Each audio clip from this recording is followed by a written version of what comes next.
So what? Look, Go Hayes, go Hayes. I'm on tour right now. The New OGs. The New OGs is a State Madison Entertainment production and is brought to you by Sun Life Solar. Sun Life is helping homeowners in Illinois take advantage of a program that lets them get solar power at no cost. So if you are a single-family homeowner in the state of Illinois, you can lower your electric bill, you can raise the value of your home, and you can do something good for the environment without paying a single dollar out of your pocket to do so. No cost out of pocket. Not a single dollar, Bobby. Solar panels, no money, cost you nothing to get it done. So you can get these solar panels on your roof. You can do something good for the environment. Doesn't cost you anything out of pocket to make that happen. In fact, they can only work with you if the result is savings. So they have to to show you a savings at the end of all this. Yeah. Okay, Bobby, you're not going to cost me money, but what if I want to wet my beat? What are you going to do for me? It's not really a good option there, but you can reduce your bill without having to pay any money to do it and raise the value of your home. It's a pretty good deal. The state and federal government have chipped in a bunch of money. Well, they've taken a bunch of your tax dollars already to make this happen, so you might as well take advantage of it too. They're a SunPower dealer. It's an American panel maker with over 30 years of solar experience. They even have a referral program that pays out as much as $500 per referral. So head over to $500 per referral. So if you refer somebody and they decide to go solar, they'll pay you $500 just for giving us your friend's name. Go to illinoissolar.today, www.illinoissolar.today, and get in contact for a free consultation or to refer someone you know. We are also brought to you by the People of Comedy. That is the People of Comedy Network. That is the studio that we are broadcasting from today. Comedy people. It is the far and away the best podcast studio in the city of Chicago. It is the most tech heavy, the most fully capable Death Star available. I'll take that as a compliment. Blowing up planet, baby. Hell yeah, we saw shots of the upgrades today. It's sharp. We got James in the home studio there, keeping things running for us. Check in daily. They've got a ton of great pods going on. They've got, I think, 3 going on today. Hillary recorded earlier today. Yes. And then we're in here now, and then you have Man Child and the Yogi recorded at noon, and then we have a protest right after this. Oh wow, with Danny Lime. And then the protest after this. So. I regret that we're not in there because I want to see all the super high tech shit. It's nice, dude. Yeah. You'd shit your pants if you saw this, man. It's really cool. Yeah, I'm gonna check it out too. You know, there are a couple milestone dates coming up in the near future that I just want to make sure that we stay healthy for. And so I've got James, check out my new bong, baby. Back over something. Oh, you got a new thing in here. That's beautiful. Is that a baseball bat amazing. at the end? What the hell is going on? What is that? What are you doing? It's like Buy it up there. The mechanicals that you've got going on right now. Man, fucking pandemic money is good, isn't Keeping it? it complex. Is that what you did with your artist relief fund check? Hey, I'm a motherfucking artist. I gotta create how I create. Oh, You can't nobody coming at Banksy, nigga. Like I do what I do. This is how I do it. Man, before we actually jump this off, I actually want to give a shout to all the people who have actually been viewing our episodes lately. We have had a massive jump in viewership. It's coming from all over the world, which is cool. It's not, we're not putting up Bill Burr numbers or anything like that, but it's for a podcast that barely advertises. I'm pretty excited about what's been going on so far. And Speaking again, we have a post that's out today. You may be about to talk about this next time, but we have a post that's out. You can find it if you're on Instagram or Facebook. It mentions exactly what I'm going to bring up now, which is if you go to our YouTube page, which is the New OGs podcast, and you subscribe there, and you show that you're following us on Facebook or Twitter and Instagram, and just DM us on any of those things. Proof of that, take a screenshot, DM it to us. We'll give you a shout out on the show. So we had 20,000 people listening a couple weeks ago. We'll give you a shout out on the show to all those people. We may shout out what you're doing. If you got something cool going on that you want us to rep, we'll talk about that too. That's what's up. Publicity, just for showing that you are backing this show more than just viewing it a little bit and watching some of it. So get there and check it out. And I'm gonna tag on to that. We're not shouting out specific people, but I'm gonna shout out entire countries. I want to shout out Venezuela. I want to shout out Algeria. I want to shout out Egypt. I want to shout out Senegal. I want to shout all of these are countries that are showing us love internationally. These are interesting. Yeah, we got some. I want to shout out South Korea. I don't know any South Korean. I don't know any Korean, but I'm gonna learn some shit. I'm gonna learn some shit so I can say some shit to y'all. I appreciate y'all watching. I think they teach English pretty heavy in South Korea. I know they speak English. I didn't mean it like that. I mean, with the U.S. I don't think they be. I mean, we do have subtitles, but I mean, they're listening, so I'm assuming. Yeah, I mean, but as a gesture of love, I'm gonna learn. Like, just gonna get you a little South Korean. I know we have a lot because I see a lot of Arabic writing on our thing. So, salam alaikum to my Muslim brothers and sisters that watch the show. Shout out. Yeah. To my Jewish brothers and sisters, Shabbat Shalom. What's up? Friday night. Yeah. Speaking of which, if you missed our Nick Cannon midweek mini episode, go find that on YouTube. It's at the New OGs pod page. It was a fun. We were starting to do these midweek mini episodes that are like 10 to 15. Because too much shit happened. There's too much shit. Like, we get together once a week, and we're Generation X guys. We care about politics heavy. We care about the range and spectrum of what we like is broad. That is a big thing about Generation X people. Our parents were super big on being well-rounded. It was like just before all these camps for specific things came out, and so you just had to try and be good at all this shit because who knows, man? Yeah, there was no dominating at one sport all year round type shit. No, you played football, basketball, and ran track, or you wrestled. And it was always football, basketball, and then you got to do a third like rando thing that you could do, and then you're like, that's fine, we'll let that go. Baseball, sure, you could run track, you could do that shit. Yeah, I had a friend that was like soccer, basketball, cross country, or some shit like that. Like, yeah. If you were white, it was like you had to do a bunch of different shit.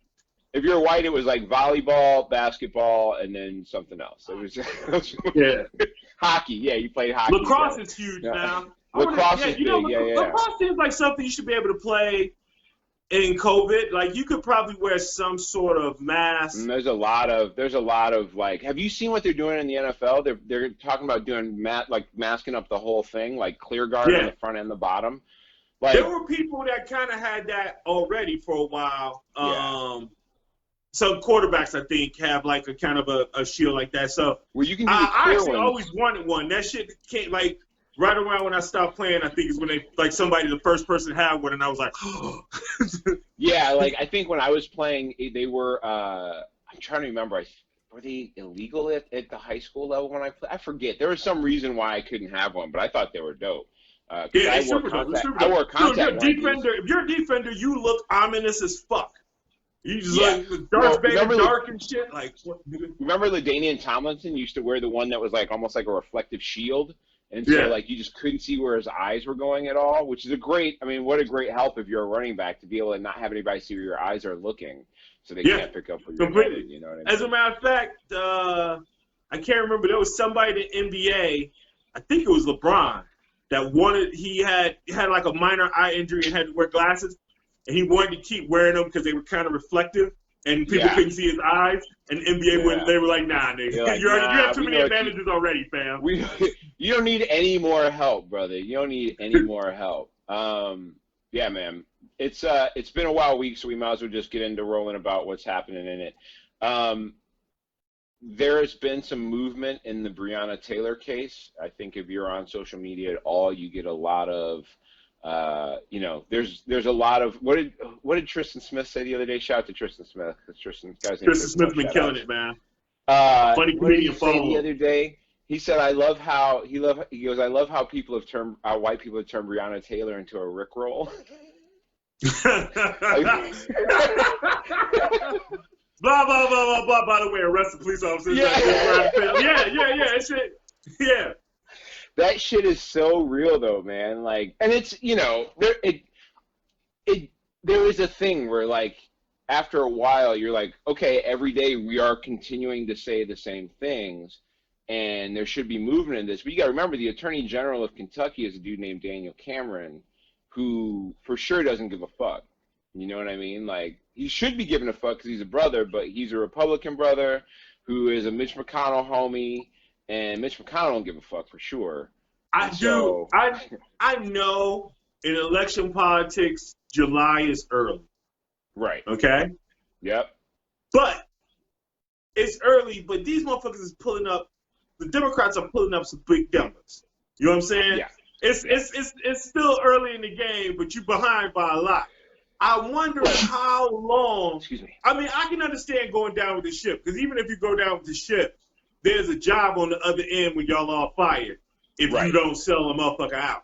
Yeah. So I can understand that to some degree, but how they're not moving at all, I don't get. I don't understand. It feels like they're trying to actually force some sort of break. Yeah. It feels like they're trying to actually break what we are. Well, and in this case in Kentucky with Brianna Taylor, now it's to the point where the mayor is about to be investigated for the handling of the case. So the situation that's happening there is that. Hold on 1 second. I got somebody trying to jump in here. Oh, it didn't happen. Yeah, I saw that. The city council announced that they were going to put the mayor in the investigation, which usually, I'm going to be honest with you, I don't care where you're at. If the city council comes together and decides to investigate the mayor did some shit. You know what kind of balls it takes to investigate the mayor? You don't shoot for the king and miss, nigga. So yeah. I mean, they're investigating him. That means they have reason to believe he's guilty of some shit. Yeah, they've now, they're going to go after him now, so that's what's going to happen. That was not originally what they had.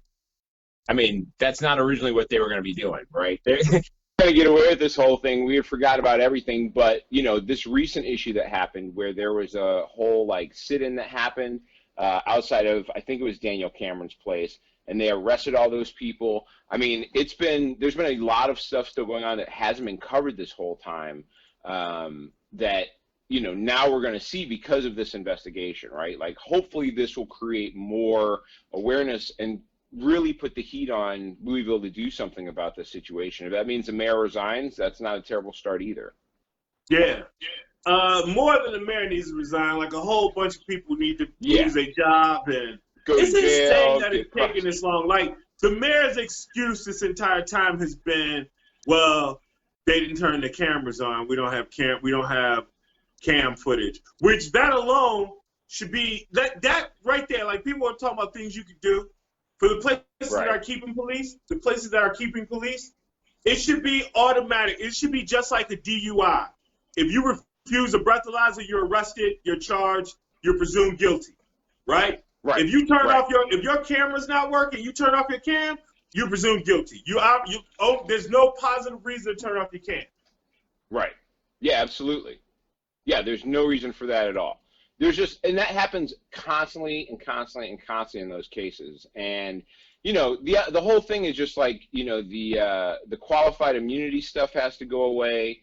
At the end of it, there just needs to be less policing, period, in regards to some of that stuff that's going on. And these situations like this something has to come of this. It can't keep going that way. Where it's also an issue in Portland right now, there have been a number of reports. Portland is still crazy. Have you seen any of the video coming out of Portland? I have not. I'll be honest. I'm a little bit slow on Portland. Catch me up.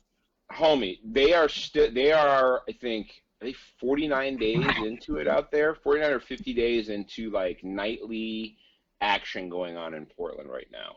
There have been a ton of conflict that's gone on there. There have been officers detaining people, unmarked vans that have been pulling up with. That's that secret police shit. Okay. We talked about this a few weeks ago, happening in Ohio, where there are people who are being disappeared, where secret police are showing up and taking people. In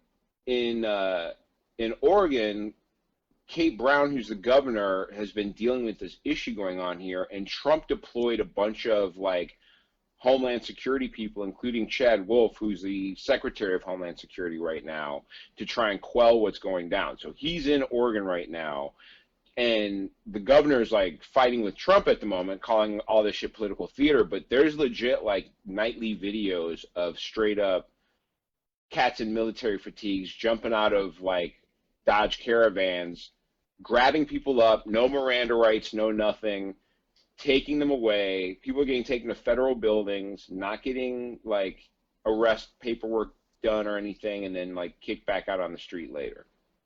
They go through their pockets, they do all this shit. It's all just scare tactic stuff, which is, I mean, the arrests are they're not arrests. Those are kidnappings. Yeah, they're not arrests. Yeah, yeah. I mean, if It's you're just not to reading terrify. people's rights, it's just terrorist kidnapping by our government. That is a thing that's happening. That's not like, there's video of it, I've got it, unless somebody can tell me, can explain why someone would stage a video that looks like that. That's what the fuck is going on. They are, I mean, straight up videos of dudes in military fatigues getting out of cars with no names, no identification of what branch or who they are, taking people into vans with guns and driving away.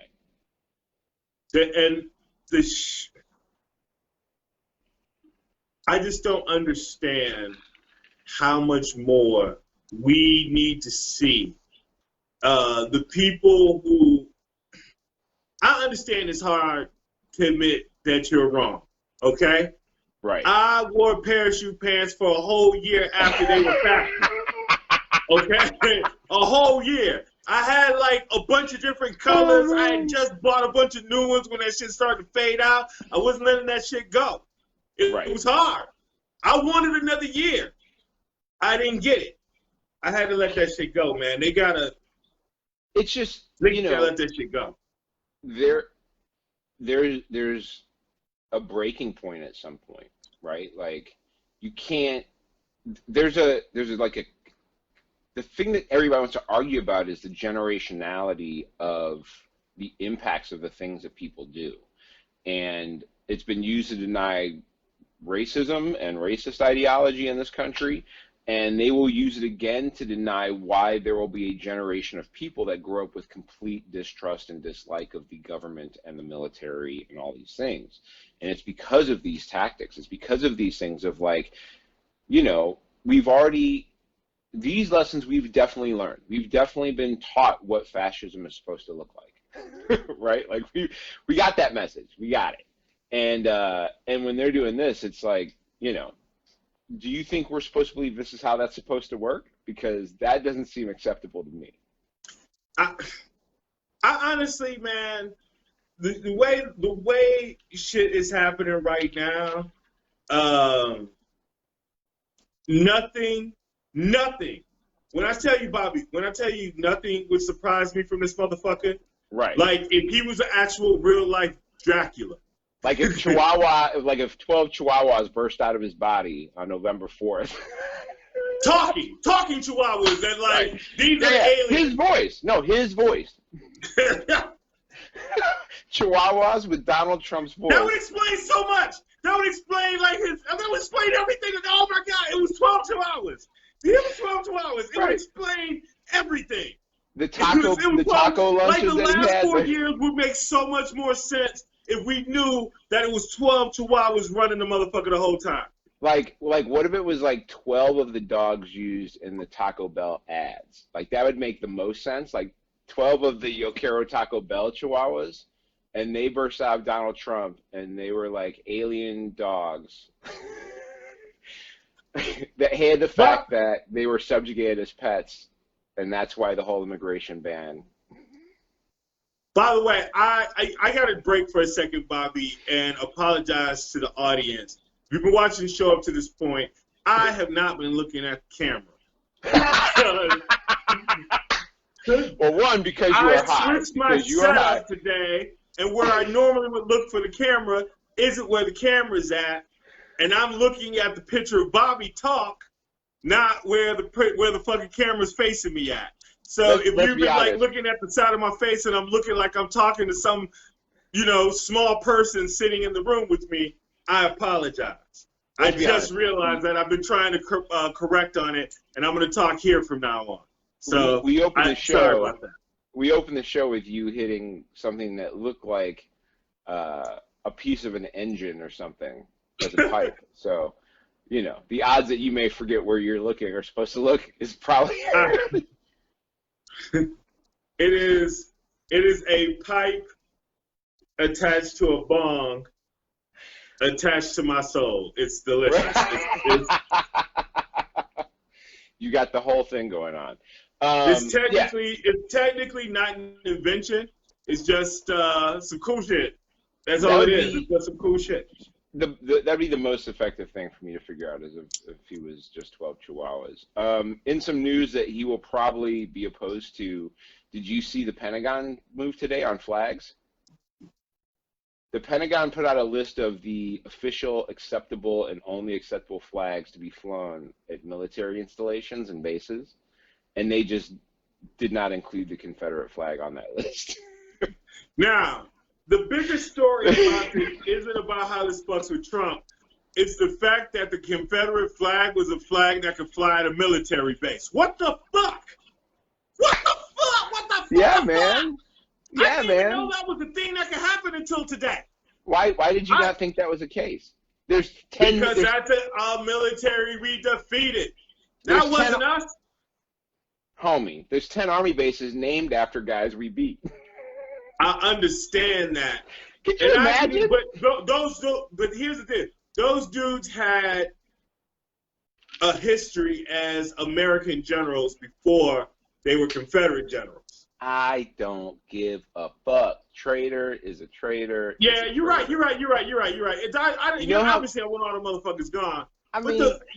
Fuck. Look at how these people. Look at the same people who will get online and talk about somebody who broke up with them because they cheated on them and some shit, and how they'll never forgive that person and they could burn in hell. And you, the same people that are like, well, they were traitors, but we're good. No, man, traitor's a traitor, right? So like, disloyalty doesn't get you your name on a building. That's not how that should work. There's plenty of loyal people that could have a name on a building, right? Like, I could think of a bunch of them, from all different places in this country, who could have their name on a building, other than guys we beat in a war about owning people that we now know are just as good as everybody else, right? So like, I don't know, maybe you don't get to have your name on a fucking building, guy. You know what I mean? Like, you know, yeah. How come there's no building named after Harriet Tubman? Come on, man. There should be a lot more shit named after Harriet Tubman. That bitch was a superhero. Yeah, a lot. There should be a lot more like travel-based things named after Harriet Tubman. That should be that. Who's that? Ding ding. Want to get away? Southwest Airlines. Harriet Tubman should be their spokesperson. I mean, what a move! Find the estate, offer them a boatload of money. You know what I mean? Be like, listen, this will set up your family for life, okay? Just let us be the spokesperson. We'll commit to such and such diversity, like do a whole commitment, get all that shit rocking, and then be like, this is all we ask for, is to be able to use you as a spokesperson for our tagline of "Want to Get Away." Yeah, I mean, you can literally do the whole pitch, man. Like, have her, Harriet Tubman from back in the day, have her transferred and like transform into a woman of 2020, and then she was like, in my day things were a lot tougher, but now I fly Southwest and it's so much easier. Want to get away? And then she can even have like a Karen. We can have a Karen woman, like, I want to see the manager. Ding ding. Want to get away? Harriet Tubman. Nigga, Southwest, pay me. It'd be like the flight when she's at the gate. It'd be like a flight to Liberia. The flight to Liberia, Sierra Leone. The Marcus Garvey discount. Want to get away? Oh, shit, man. You know, their stock would soar and black people would just fly on Southwest. That's Southwest would become, they're the love, they call themselves, they're the love airline now. They've become the soul airline. They'd be the soul plane for sure. They'd be the official soul. Southwest would become the official. Ain't nothing wrong with being the official something to black folks. Sprite and Sprint have done well. Embrace that shit. Sprite, look, that shit, Sprint was the official phone company of black people for years. Now that motherfuckers first with T-Mobile, they one of the big boys now. Well, black people with credit, because Boost was the black people without credit. Oh yeah, but back in the day, Sprint used to do a thing. But Sprint initially didn't have contracts. When I was first with Sprint, their landline phone business was so strong that they were like, we don't even need to worry about this. That's legit. So I think that was it. I think that's how they became the quote unquote phone company. Because they own Boost Mobile, and I think they own all the motherfuckers. Boost Mobile, Cricket. I think they were all the same. Whatever. And they had to, they had to sell all that shit off. We talked about it on the episode before, I believe. Yeah, they had to had sell to all break that all shit that off. I think Dish Network owns all of that shit now. Yeah, they had to trade all that shit out of there. It's a wild move. But anyway, nothing wrong with being the official black people's thing. That shit will work for you. Trust me, Southwest. Y'all will be cold. Your jingles will be better. Here's the thing. Embrace it and then back it with an employment and hiring culture that matches that, right? Like don't just use a slogan to get a bunch of black people. Use it and then also thrust that into your actual corporation and make that they're based in Dallas. There's a whole bunch of talented black folks in Dallas. Yeah. So yeah. Not that they haven't. I don't know how Southwest corporate structure actually looks like. I'm just saying in general, if you are a company and you are we'd really like to be working with some more of these people, I don't know, hire a bunch of them and then put them in positions of power and then let them suggest how they might best do that. You know what I mean? Hey, we need more people like you that like our shit. How does that work? And then let them run that. It's not very hard. It's a pretty easy thing to do. Have you been tested for coronavirus yet at all?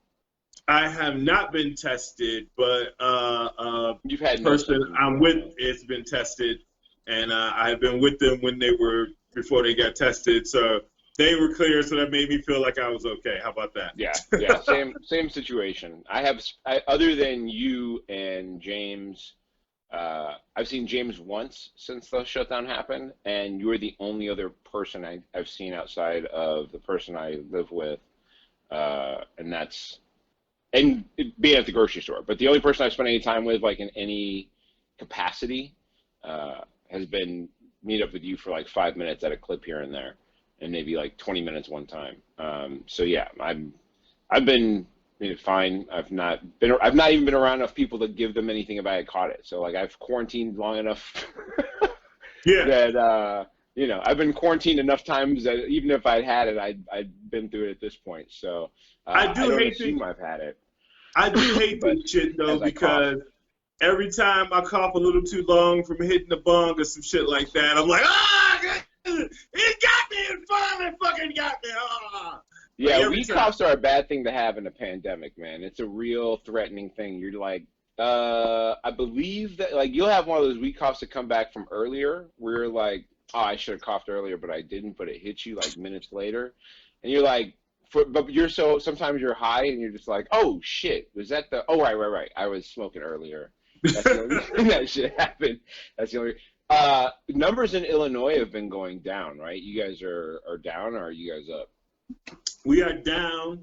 Pritzker has been killing it. I saw somebody, and literally just today at the gas station on my way home this morning, and I saw somebody that had something that said Pritzker sucks, and I was like, at what? What? Right. Golf? What the fuck are you not being governor? This motherfucker's doing pretty good right now as far as being governor. Our numbers are down. I'm assuming that person that had that's probably an anti-masker or some shit like that. I don't even understand that anymore. There's empirical evidence, man. We can look at the numbers. It makes no sense to me. There are 2 states right now that are putting people in refrigerated trucks because they don't have room anymore. They got to get the bodies out of the beds. Texas and Arizona, 2 places that were I'm telling you, man, when the shit was all locked down in Illinois and California, I had friends, bartender people that lived in both places that jetted out to Arizona and kicked it out there because Arizona didn't shut down. And now Arizona's in this place where they straight up have refrigerated trucks to keep bodies. That means your pop or your gam is being left in a fucking refrigerated truck that you can't even go see her right now because they can't even let you close enough to the hospital. And we gotta stop. And we gotta stop with the pop and gam thing, man. 41-year-old dude died the other day. Kids are dying now. But I mean, you know what I mean? To make it, sometimes people gotta understand, this is your mom. This is your cousin. This is you. This is you stuck in a hospital bed, and nobody can come even hang out with you. This is the shit. this is the shit that Americans don't even. The people who are anti-maskers, they're so stupid they don't even take into consideration. America's healthcare system is so fucked up and weak and dysfunctional. You might not know that you're at risk. Like, you're out thinking like you're young and healthy because you're just, hey, a lot of people have shit and you find out when you get sick. That's when you find out that you fucking had that shit. Yeah. Like, you're out there fucking thinking you're partying and cool. You might be at risk already. So one of the things that put on happened, a fucking mask. There is a spot in Illinois that did pop, like in Chicago, that has like had rising numbers, and it's in the Lincoln Park area. And it's in a spot where there's a lot of young people who, like, the government was at a phase where, like, bars and stuff had reopened. So people just followed the instruction from the government and went out and, like, and now a bunch of people are sick. And, you know, that's part of it. But also, like, that forces workers back out into a position where they've got to be serving people. And, like, they don't get to not come into work because they don't feel it's not safe, right? So, like, you know, it just... the fact that people won't get on board with a super simple concept for even like 2 months, like not even for 2 months can everybody just shut up and just like, it's not like all the extra concerns, like the microchip and the fucking 5G, all that shit, we could end all that talk if everybody would throw on a mask for literally 2 months, like straight up 2 months. If you walk outside, you throw a mask on, that's it. In 2 months, that is what and even if it wasn't completely gone, it'd be at a level where it would be a lot more. That's what every other country who is now starting to reopen has accomplished. Like, you know what's fucked up? Because we don't have leadership, I heard this on a sports station, and this is what leadership would have said that would have fixed this shit. Hey, put on a fucking mask or there won't be sports. Yeah. You want sports back? Put on a mask. Yeah. You want your kids to go back to school in the fall? Put on a mask. Well, they're pushing hard for that. Huh? They're pushing hard for kids to go back to school full time, which is just going to get a bunch of kids murdered and their parents murdered. I mean, that is murder. I don't know if I can't remember if we had this discussion. The reason why the orange idiot is pushing kids to go back, obviously, because they want people to go back to work. Because some economists, out of context, Trump heard an economist say the only way we get the economy back started is we get kids back in school. Somebody said that shit, and he heard that part, and so now he's just been gung-ho on that. And it's been embarrassing. Betsy DeVos, or Devos, or however the fuck you say her name, I don't give a shit. It's DeVos. She's a piece of fucking slime. It's DeVos. I hate doing this, man, because I feel like I'm being Limbaugh or something like that, calling her a piece of slime, but she's not a good person. And there's evidence that she's not a good person. This is not one of those conspiracy things. This bitch was, you can go back and look at the clips for yourself. She was on TV just last Sunday on multiple channels, on multiple shows, and she was asked what the plan is for sending kids back, your children, sending kids back to school, and she had no fucking plan whatsoever. She was demanding that kids go back to school. She didn't even have a plan when asked, what if the school districts think that the best thing that they should do is do at-home learning? What if they decide that? They got to go, no, we can't do that. Kids got to be in there. They're like, but she had no plan, no ideas, no suggestions, well, the health officials say we can do this and we do this with class sizes. I am not a professional, okay? I have no connection. My father was a teacher, but that's the closest connection I have with anything with fucking school. But I could think of, hey, maybe make class sizes a third, and use the gymnasium and library and cafeteria and all during non-lunch hours. Maybe don't even have lunch. Maybe have a shortened class day, maybe 4 or 5 hours instead of the full 7, and don't have lunch and stuff like that, and use the cafeteria and gym so the kids can be spread out and not have kids go on off days. You could do that. I just fucking thought of that. She couldn't even do that. And she's a goddamn Secretary of Education. So when I say she's slime, I'm saying she's sending kids to fuck. Some of those kids are going to die. How many fucking kids are okay to die? How many kids are you okay with dying? Some of those kids are, I know most kids don't get affected like that, but there's kids dying right now. There are children dying now. So because there are children dying now, possibly some of those kids could die. So how many got to die? She's slime. She has no fucking plan for those children. She's going to let them die. That's disgusting. It's not just the kids that are going to die, though. Sorry, this is a comedy show. Yeah. it's not just that the kids are going to die. The kids go home. The kids go home with a virus. And you know how kids are, man. Like, kids do shit to each other on purpose, right? Like, you know how many times kids would cough on each other on purpose when somebody, are you sick? And then someone turn like, yeah, you're sick. Dude, you do that shit because you want if you're going to be sick, you want your friend to be homesick too. Motherfuckers play video games during the day or whatever. So, like, you know, it's not just that, though. They're going to go home with that and then give it to their family and their parent who has to go work at an essential job, who is then going to go give that to 10 people. You know what I mean? Like, this is the problem, is that there's this unwillingness.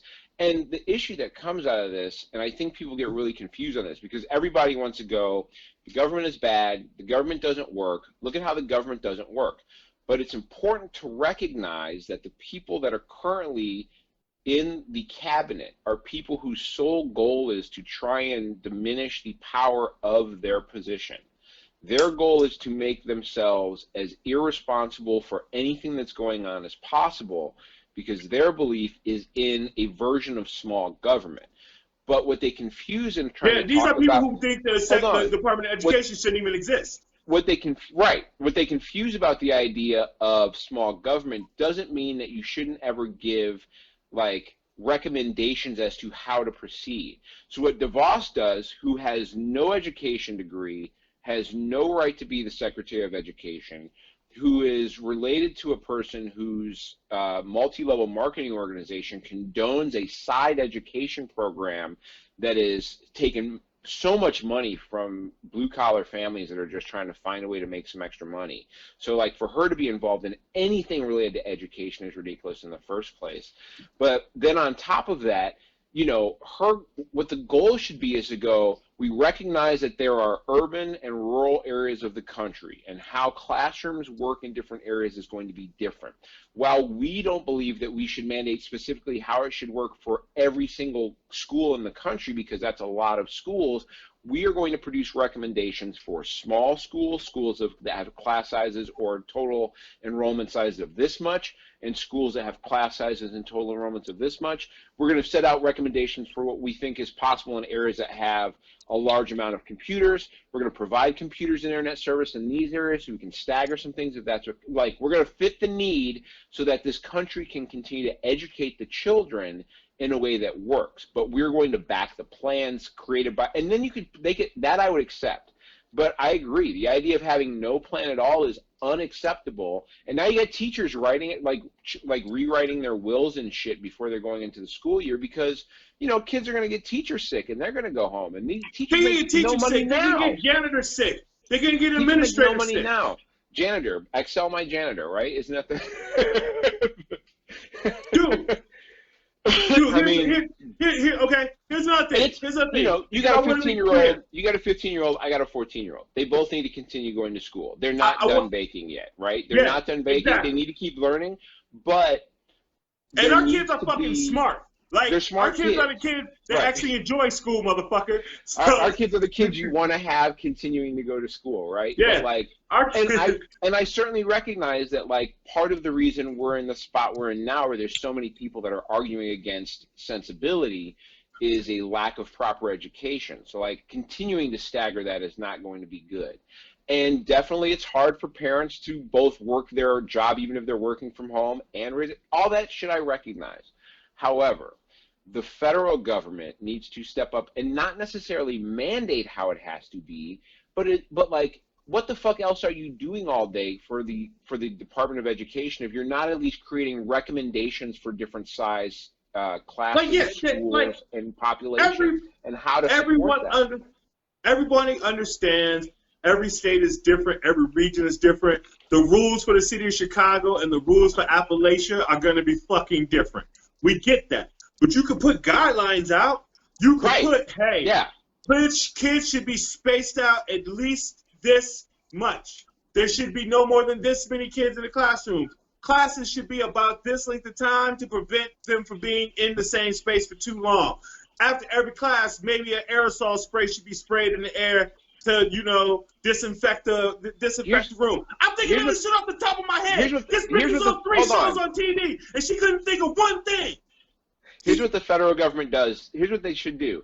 You just incentivize that following guidelines and recommendations will get you the most help that you need to meet those like, you know what I mean? Like if you need the most help with like extra computers or better internet or some free internet in some places to fill in the gaps, like the federal government is willing to help those that are willing to step up to the plate and meet the guidelines that we were putting out there to best make sure that we can get this economy moving again. Because what the whole point is to not send everybody back to work and school and then they all get sick and then it doesn't work and everybody's dying. Unless that is the point. Is that the point?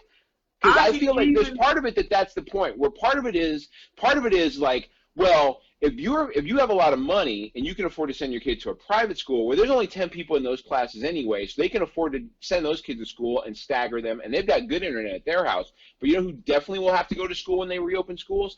Public school kids in the inner city. That's who's going to have to go to school. You know who's going to have to teach those kids? Public school teachers who are also paid probably shittier than private school teachers. Like all those special charter schools and shit, they are paid shittier. So like the people who are going to suffer again by the reopening of schools are brown and black cultures in the inner cities, and those white people and a lot of poor white. And those poor white people who are poor enough to be collateral damage in the eradication of the poverty class in the country. Like, that's what's happening. The rush to go back to school is about killing kids and the poor people around them.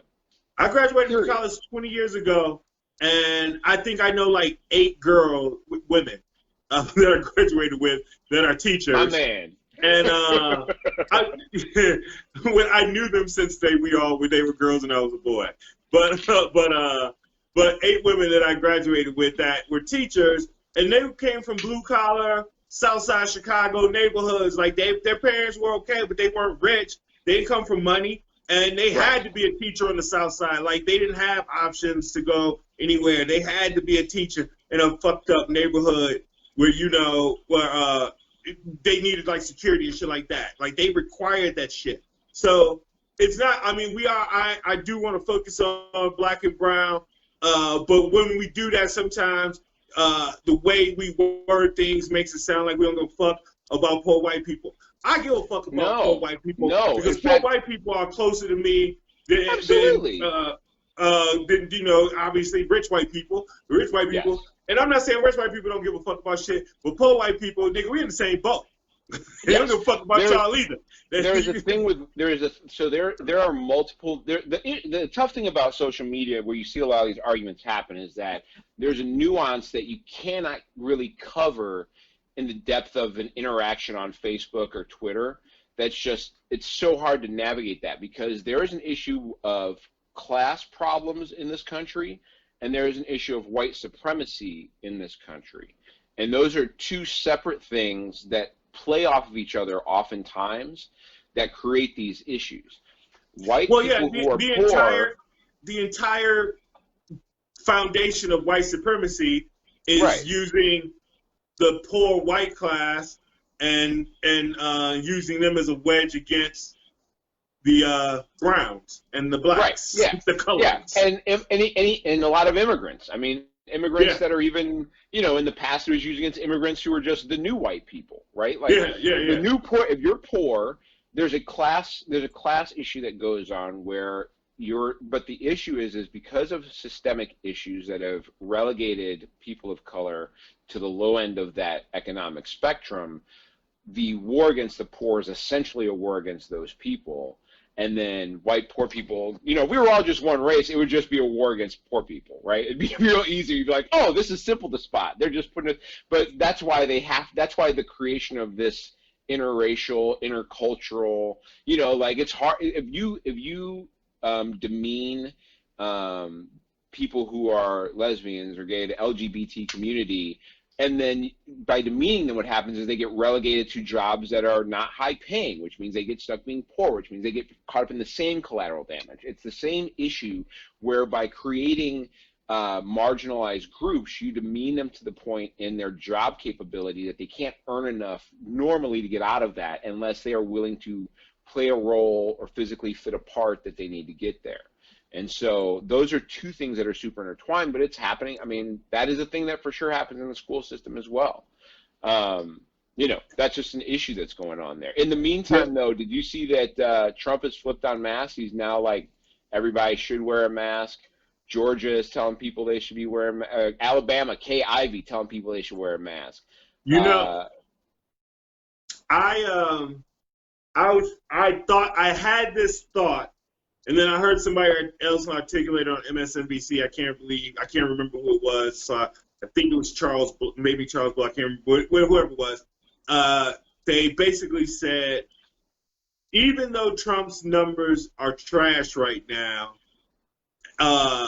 all he needs to do is sometime from before November, like maybe at least sometime in October, by October, figure out this fucking coronavirus shit. In that, just figure out to tell everybody to wear masks and shut down some shit and sign the fucking checks and then let the coronavirus shit go away. And like if he did that and the coronavirus shit was like kind of in a reasonable European level state by October, his ass would still have a fucking shot. I don't know. I think the damage might be a little too far because of all the deaths that have happened, because it's very easy now to sit here because people are starting to change their tune. It's that much easier now to, I mean, dude, Herman Cain has coronavirus. The governor of Oklahoma, where the rally happened in Tulsa that everybody just talked about, this is a guy who back in March was talking about how he was still going out to dinner every night with his family and all that shit. He's got coronavirus. You gotta assume motherfucker still doesn't want masks. Chuck Woolery, the cat who Trump had retweeted about how not trusting the CDC numbers and all this other shit. The next day, this motherfucker's kid. First of all, Trump is just tweeting game show host because he was a game show host. Second of all, together, those guys just, But secondly, the next day, Chuck Woolery posted that his kid got coronavirus, and now Chuck Woolery's had to delete his Twitter account because. Now, Chuck Woolery is one of the most prolific conservative tweeters out there, and my man had to because it's just like I think the damage is done at a level now. We're at 136 or 137,000 deaths. No, it's close to it's like 139. So like those all count, man. Those all count in the record, right? Like all those got to count in the first because in March he could have said, "Listen, I'm not trying to get in on anybody's freedoms, okay? We're trying to stop a disease, and so I'm gonna ask." So, Bob, I want to agree with you. You know how much I want to agree with you. You know how much I'm usually making the argument you're making, and you're usually making this argument. He could be 12 chihuahuas He could be 12 chihuahuas though. Huh? It could be 12 chihuahuas though. So it could be anything. It could be 12 chihuahuas. Here's the only thing. The governor of Maryland is a Republican, and he wrote a scathing op-ed against Trump just yesterday. It was in the news just yesterday.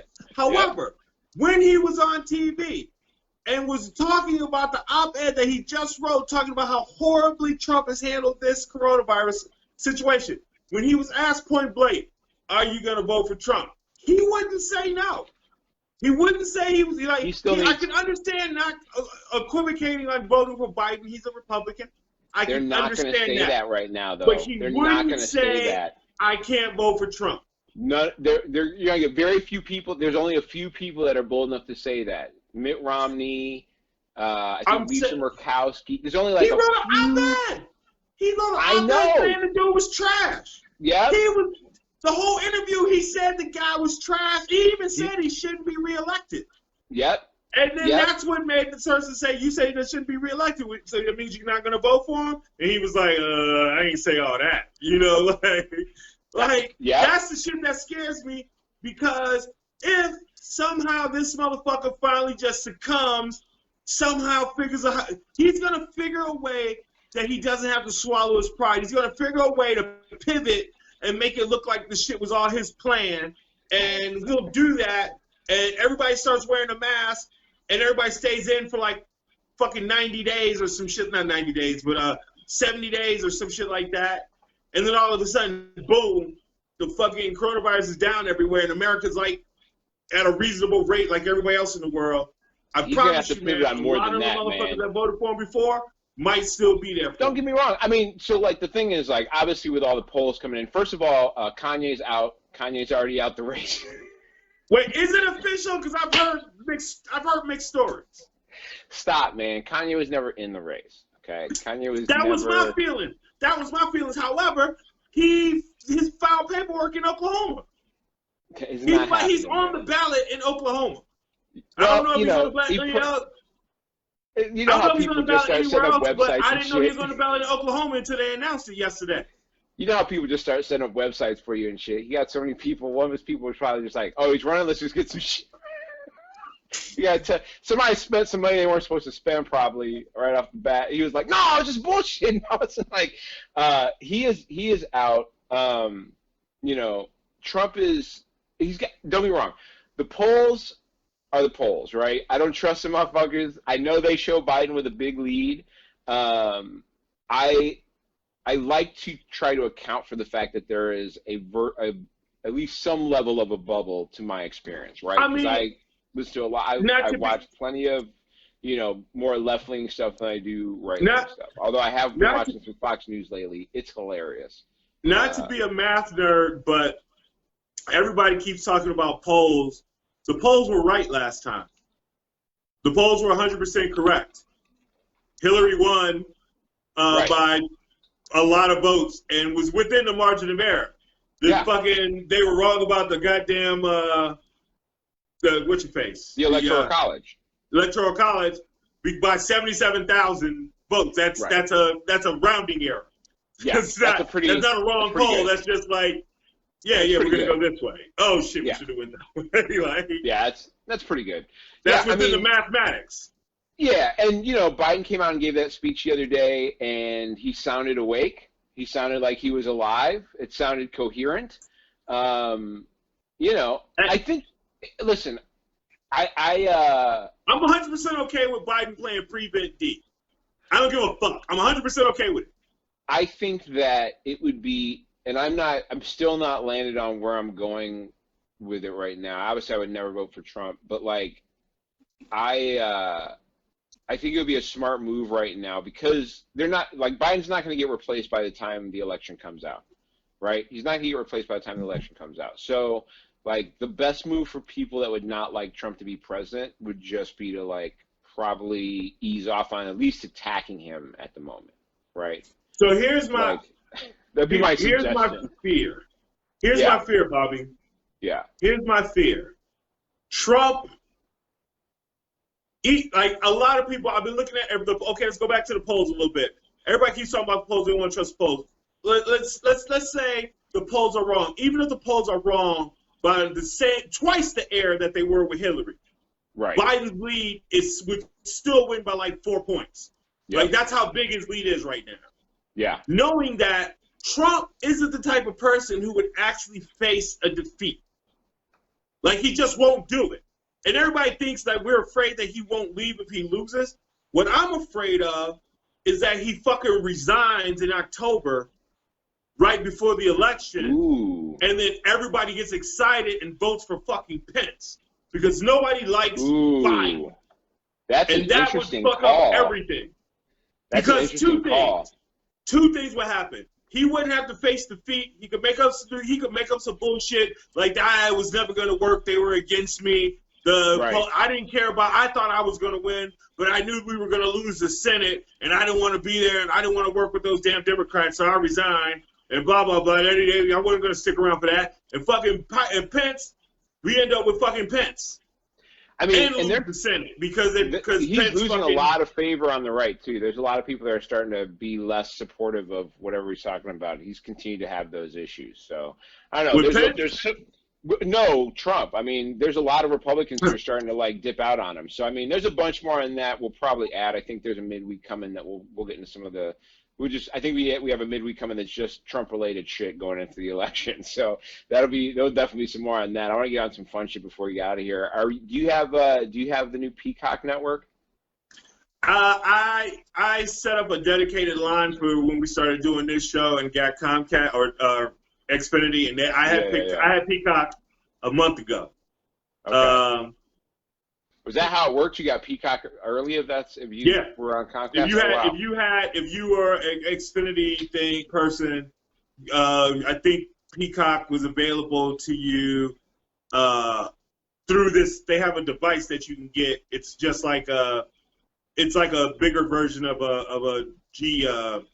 What's the Google thing that you put on your TV? Oh, the Chromecast? Chromecast. Yeah, it's like a bigger version of that.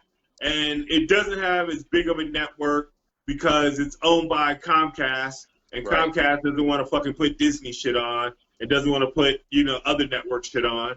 So I wasn't that impressed. Like, I'm telling you, that's of a problem with that's one thing I don't believe in futuristic movies, where everything is kind of like everything is integrated with each other. You know, like in Minority Report, one of the most unbelievable things was when he's walking through there and all of the ads were set for his eyes. It's like, nah, I don't believe that should be so much incompatible shit where you would just be seeing blank spots instead. Like, I don't buy that shit at all. I don't buy that one bit, because that's the issue that they're having now. Like, Peacock is out, HBO Max has been out for like a month, and neither of them released on either Roku or Amazon Fire Stick. So like, those are the two most ubiquitous things in TVs, like smart TVs right now, or add-ons to regular TVs, is Roku boxes and Fire Sticks. But what the move is, I bought a Google TV. A Google TV, then you just. So you're essentially it's like Chromecasting to there. Yeah. So like I've got a TV. My TV has Roku on it, so I can't just have it as one of the channels I can pick on my TV. But I've got Chromecast, so like I can go to the Chromecast channel and then from my phone, like pick the show and then watch it from there. That's a pain in the ass, which is why I'm probably not gonna watch a lot of Peacock. Which is why HBO Max has a ton of shit on there I'd probably watch. I know there is, but like, I got a TV that has all the channels that I used to have to do that shit with. Like, the whole point of getting a smart TV. Here's something you'll like. I'm finally watching DC shows because of HBO Max. I just started watching. I watched like 3 or 4 episodes of Doom Patrol. You're right. I enjoy it. Yes. Yeah. Doom Patrol is super dope, man. They canceled the Rose Bowl parade. That shit's out, so coronavirus has eclipsed that. Hey! Dave Helm's the last motherfucker to rock the goddamn Rose Bowl, baby. My dude, my guy, Chi-Town. Yeah, Dave is the last. They actually had shows after him, but fuck it, he did it. Yeah, he did. They did a parking lot show. Shout out to Dave Helm. Dave Helm loves shout outs. They did a parking lot show at the Rose Bowl, and Helm played to a crowd of like cars. They had, I think, they had all the cars mic'd up. And so they were able to get like feedback to him from the cars of people laughing, so he could actually hear that from stage. So he recorded his special.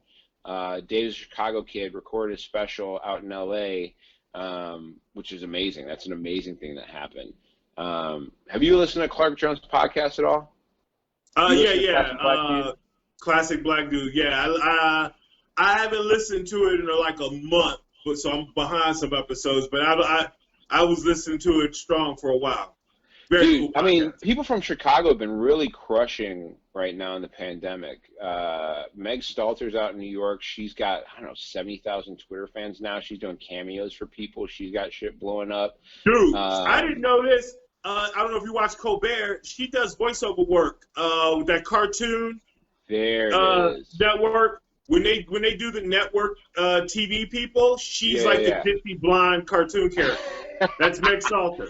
Dude, that's hilarious, man. Yeah. I think Chris Redd might be up for another Emmy nomination too. Another one of their songs they did on Saturday Night Live, or one of the things he worked on, I think, is up for another Emmy. I think they got nominated, or they're up for another Emmy, which is crazy. Have we talked about Miami Nights on here? Did we talk about Miami Nights yet? Have you watched Miami Nights? Yes, I watched Miami Nights. I fucking love Miami Nights. I love the creativity and There's an interesting aesthetic to it, right? Yeah. Go ahead. The thing that I thought was interesting about Miami Nights is it's the first comedy special I've seen where they don't show the audience one time. Dude, if you watch Miami Nights, there's no audience shot. There's not other than the very end where he shouts out his attorney. There is 0 audience shots at all. So you don't see the audience at all, which is a different thing for comedy. Yeah. For a stand-up special, that's a different thing. And the crazy thing is, Hannibal is so smart. His brain works in such a way. I don't know if he edited like that for the time, or if he already had that shit like that, and it just like, bam, this is perfect for right now. Well, think Because about it. He basically just gave us a blueprint of how to shoot a comedy special right now. Well, think about how comedy specials normally work, right? Like, you watch a comedy special, and they show the comic, and there's a lot of shots of the comic and the audience, and you laugh, or you oftentimes think that the comic is doing a great job because you see audience laughter. But a lot of times it just cuts to audiences laughing, and the reality is, like, how do you know they were laughing right then? Like, yeah. There's still laughter going on during Miami Nights. There's a crowd laughing. You just don't ever see them. So, like, that could be any crowd laughing, to be honest with you. And the truth is, even in the comedy specials you watch, except for when you can visibly see an audience member laughing audibly, like synced up to viewing them, any laughter you see an audience having, like the backs of their heads while you're watching a comic tell a joke, if you're watching that at home, you honestly don't truthfully know whether that's like real or not, right? Like, you really have no idea. And so, like, I think what Miami Nights did for me is it made that recognition that, like, that viewing of the audience is really a trick of the mind for the person watching at home, being like, see, they're laughing, he's killing, you laugh too now. You know what I mean? How many specials have I watched that I thought were amazing because the audience seemed to be loving the shit out of that guy, but, like, how much of that audio was actually naturally captured in the room, and how much of that was like, oh, they show the audience from the side while he's telling a joke and everybody's going crazy, but, like, maybe that's not exactly as funny as it was. You know what I mean? Like, and so I thought Miami Nights was interesting in revealing that, like, it's you don't need to see the audience to see a good special. That's not, you don't need that trick. He cut it in a way that when I initially talked to you, I was like, damn, he did a whole special, because I thought the sound was piped in, because I had forgot about the part with his lawyer until you just said it. I was like, oh yeah, that's right. There was one audience shot. Sure, but he did a show in front of audience. Matter of fact, sure, I might not have gotten. I might have still been watching it when I sent you that message and said what I said about, wow, he filmed this without an audience, and you were like, no, he filmed that a while ago. I was like, what? So it's wild. If you haven't seen it, check it out and take note of that when you're watching it. It's a pretty interesting. Like, you realize how much of comedy that you watch, especially stand-up, that you just buy into the laughter because you see what you think is that audience laughing at it.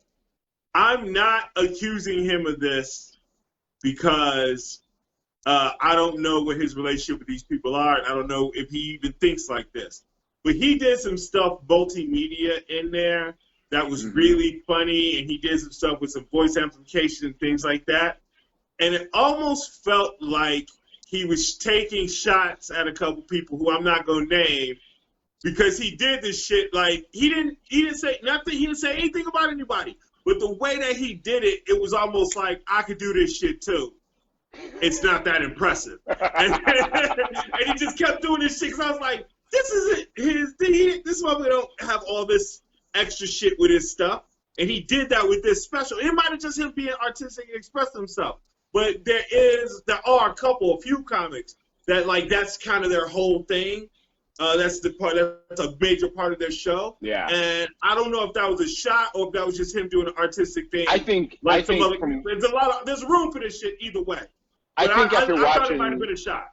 I don't think so. I think after watching Hannibal kind of as a comic over the years and the different experiences that he's had, I think, you know, he veers into that category of trying things artistically that guys like Donald Glover fall into, and, you know, Open Mike Eagle and all those chants and all those. I think he falls a lot more into that category than I think people would like to give him credit for. Like, he's a guy who will experiment with ideas in comedy, I think, in a way that is interesting. And I think that's probably what that was, more so than just that's definitely his brand. Yeah, experimentation is definitely his brand. I was probably leaning more just on the audio, the way he did the audio visual. It felt that way. I'll tell you after the show who I'm talking about. I'm talking about somebody in particular, but where can people catch you online, man? At XL Comedy, XL Comedy, all one word, on Twitter, Facebook, and IG. Nice. You can catch the show at New OGs Pod on Twitter and Instagram. You can find us at the New OGs on Facebook. You can find me at Mocha_Jesus on Twitter and Instagram. People of Comedy at People of Comedy on Instagram, and People of Comedy Network on Instagram. People of Comedy on Twitter. Make sure you follow us everywhere. Subscribe and rate. Get on YouTube. Follow us there. Thank you guys so much for joining us this week. That's it. We're out of here. That's what's up. Yeah. Go ahead. Oh, big shout out. Big shout out to the Authentic Cuts, Naperville, baby. That's my spot. They gon' have to pay our tickets, sell our shows before we hit the